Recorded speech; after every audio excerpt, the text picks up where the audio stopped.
Israel said its border with Gaza is now secure. Yesterday, Hamas threatened to execute hostages if Israel bombs civilians in Gaza in their homes.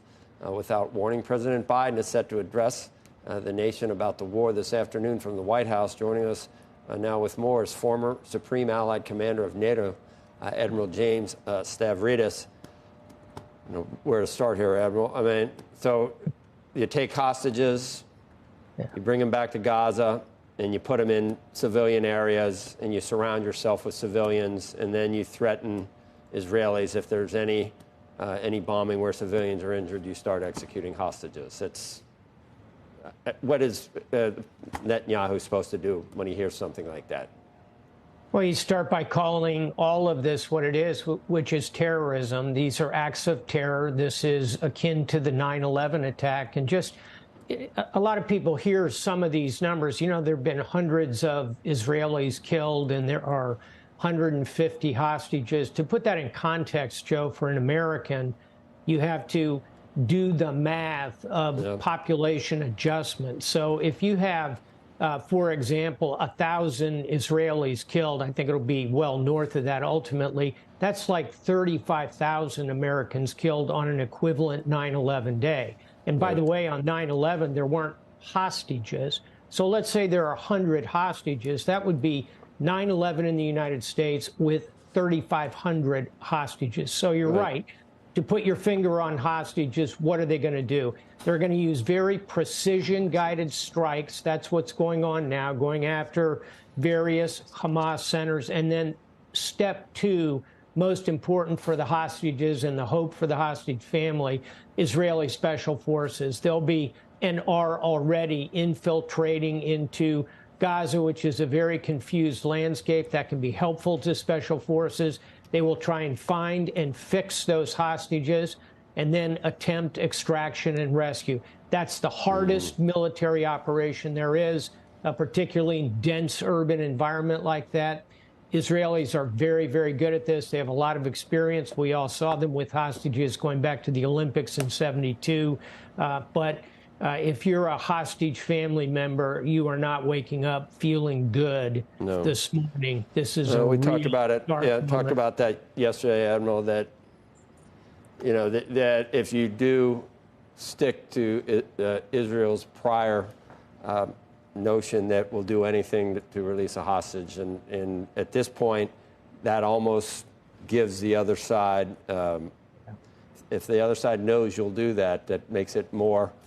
That almost induces them to take hostages. Someone yesterday said it was like Nagasaki. I think it was Jonathan Greenblatt on another network. It wasn't like 9/11. It was almost like, if you do the math, like you just said. Let me ask you this. This is a sticky point. I don't know what you know as far as intelligence. Does Iran deserve the presumption of innocence it's getting from the Biden administration when Hamas itself says Iran was involved? Do we not know? And is the administration conflicted because of the $6 billion that just went that way, so they don't want to say that Iran is involved? What's really happening there? I don't have inside intelligence on this, but I think anybody observing this would not give Iran the presumption of innocence. I think quite the opposite. They have consistently supported Hamas. Hamas is a creature of Tehran, much like Hezbollah to the north, these two terrorist pincers that want to close in and destroy Israel and kill the entire civilian population. So, no, Iran does not Admiral, deserve does that demand of a response? Does that demand a response in Iran? And if so, what does that response look like? What is the counter response to that? I think we're trying to figure out how big this gets. Yeah, Becky, that's the right question to ask. And the answer is, at this minute, we don't know. And what I've been saying to investors, and I've been talking a lot, as you can imagine, over the last 24 hours, I have been saying, watch the Iran play in this, because you are correct. The way this goes, high order, which would be massive spike in oil prices, global market shudders, real difficulties to overall global traction in the economy. The way this goes high order is if there is a very clear smoking gun that Iran directed this. We know they've supported it. There's probably not, from what I've seen, open source, not enough evidence at this minute to make that judgment. But if that occurs, I think it demands a response from Israel.